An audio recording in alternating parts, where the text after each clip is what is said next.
Hello guys, welcome back to your channel. ఈరోజు మనం carrot halwa చేసుకోబోతున్నాం. నేనైతే ఒక 6 క్యారెట్స్ అయితే తీసుకుని చక్కగా తోలు తీసేసి కడిగేసి పక్కన పెట్టుకున్నాం.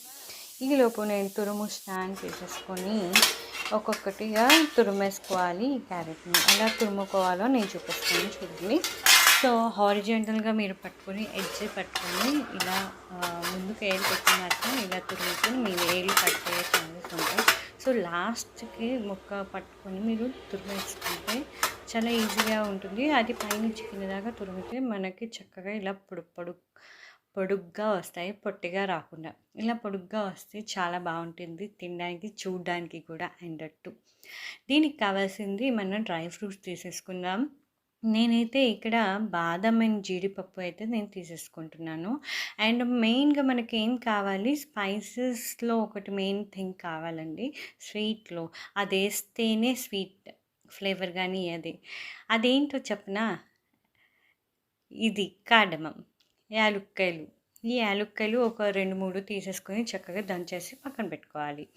ఈలోపు నేను జీడిపప్పు, యాలకులు అండ్ బాదం అయితే ఒకదానికి ఒక 4 ముక్కలు పొడుగ్గా కట్ చేసుకుని పక్కన పెట్టుకున్నాను. ఈలోపు ఒక ప్యాన్లో ఒక 6 to 7 టేబుల్ స్పూన్ ఘీ వేసి మనం ఈ డ్రై ఫ్రూట్స్ని చక్కగా వేయించుకోవాలి. ఈ ఘీ కొంచెం మెల్ట్ అయ్యే వరకు మనం వెయిట్ చేయాలి. ఎందుకంటే అంత ఘీ అంటారేమో, ఉండండి మెల్లగా చూద్దాం ఇది ఎందుకు ఇంత అవసరం చెప్పాను. సో ఇది ఘీ, ఇంట్లో ఘీ కాబట్టి కొంచెం ఈ గోదావరిలాగా బ్లాక్గా ఉంది. ఇలా ఉన్నా పర్లేదు. మనకి జస్ట్ ఇప్పుడు హీట్ అయిపోయింది ఈ ఘీ. దీంట్లో డ్రై ఫ్రూట్స్ అనేది వేస్తున్నాను నేను. డ్రై ఫ్రూట్స్ వేసేసి చక్కగా సిమ్లో పెట్టుకొని మీరు ఫ్రై చేసుకుంటే చాలా బాగా వస్తాయి. అదే హైలో పెడితే మాడిపోతాయి, బ్లాక్గా వచ్చేస్తాయి. ఇప్పుడు మనం సిమ్లో పెట్టుకొని వేయించేసి పక్కన పెట్టుకోవాలి. తర్వాత మనం ఏదైతే కట్ చేసుకొని పెట్టుకున్నా ఈ బాదం ముక్కల్ని దీంట్లో వేసేసి చక్కగా ఫ్రై చేసుకొని పక్కన పెట్టుకోవాలి. సో చాలామంది కిస్మిస్ కూడా తీసుకుంటారు. ఆ కిస్మిస్ వేయడం వల్ల కొంచెం ఆ స్వీట్ ఫ్లేవర్ అనేది కొంచెం ఎన్హాన్స్ అయ్యిద్ది. నేనైతే ఇక్కడ కిస్మిస్ అవైలబిలిటీలో లేదు నాకు, సో నేను అదే స్కిప్ చేసేస్తున్నాను. ఓన్లీ డ్రై ఫ్రూట్స్, బాదం, జీడిపప్పు మాత్రమే తీసేసుకున్నా.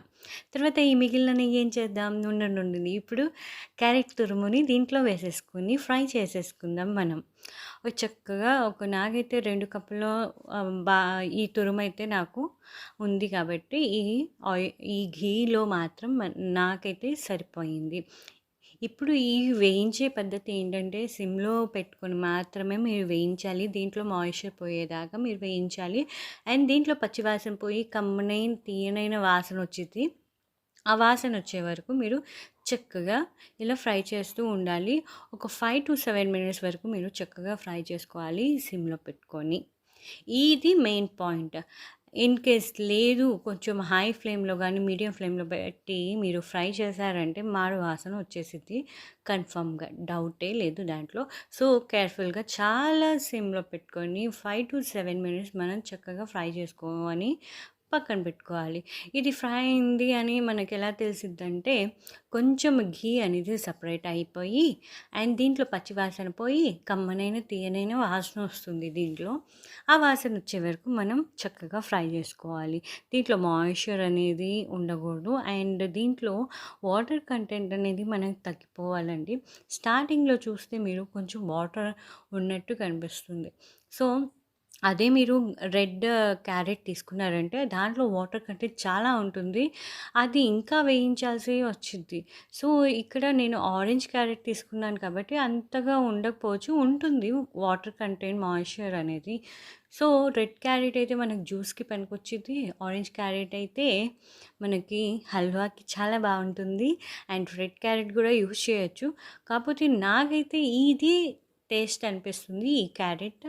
ఈ క్యారెట్ హల్వాకి ఈ ఆరెంజ్ క్యారెటే టేస్ట్ అని నాకు అనిపించింది. ఇది చక్కగా ఫ్రై అయిపోయింది. దాని తర్వాత 1 కప్పు వరకు నేను పాలైతే పోసేసుకున్నా. చూడండి మెజర్మెంట్, 2 కప్పుల తురుముకి 1 కప్ అయితే పాలు, చిక్కటి పాలు పోయాలి. గేదె పాలు ఆర్ ఆవు పాలు అయితే పోయాలి. ఇన్ కేస్ మీకు ఆవు పాలు, గేదె పాలు దొరకకపోతే మీరైతే ఫుల్ క్రీమ్ ప్యాకెట్ మాత్రం యూస్ చేసుకోవచ్చు. నేనైతే ఇంకొంచెం నెయ్యి వేయకుండా నేనైతే ఇది వైట్ ఏంటంటే చెప్తాను. ఈ ఏం వైట్ ఏంటంటే, మనం గేదె పాలు చక్కగా చిక్కని పాలు తీసుకొని చక్కగా వేడి చేసేసి, సాయంత్రం వరకు ఫ్రిడ్జ్‌లో పెట్టేసి, మనం థిక్ లేయర్ ఫార్మ్ అయిద్ది. ఆ మీగడైతే నేను తీసేసుకుంటున్నాను. ఆ మీగడ నేను చక్కగా ఒక 4-5 టేబుల్ స్పూన్స్ వరకు తీసేసుకున్నాను. ఈ మీగడ చాలా థిక్‌గా, క్రీమీగా చాలా బావుంటుంది. వీలైతే మీరు ఇది వాడుకోండి. ఇది వాడిన తర్వాత చాలా బావుంటుంది. ఈ హల్వా మాత్రం. ఇది కలిసేలేటట్టు మనం చక్కగా కలిపేసుకొని, పక్కన పెట్టుకొని, సిమ్‌లో మాత్రమే పెట్టుకోవాలి. హైలో, మీడియంలో పెట్టుకోవద్దు. చెప్తున్నా, మరీ మరీ చెప్తున్నా. చూడండి ఇలా 3 మినిట్స్ తర్వాత చూస్తే ఇలా పొంగొస్తుంది గదా! చక్కగా ఇలా కలుపుకొని ఒక 2-3 మినిట్స్‌కి ఒక్కసారి కలుపుతూ ఇలా ఉండాలి. అండ్ ఇలా కలుపుతూ ఉన్నప్పుడు మనకి అంచుల్లో ఇలా అతుక్కుంటుంది కదా! ఈ పాలు అనేది. అది గీరుకుంటూ చక్కగా మనం దీంట్లో కలుపుతూ పాలల్లో కలపాలి. ఈ కలిపేటప్పుడు. ఇలా చేస్తే ఏంటంటే మనకి కోవా ఉంటుంది గదా! క్యారెట్ హల్వాలో అక్కడక్కడ కోవా లాగా వస్తుంది గదా! ఆ స్ట్రక్చర్ మనకి వచ్చిద్ది. ఎందుకంటే ఈ పాలు థిక్‌గా ఉంటాయి.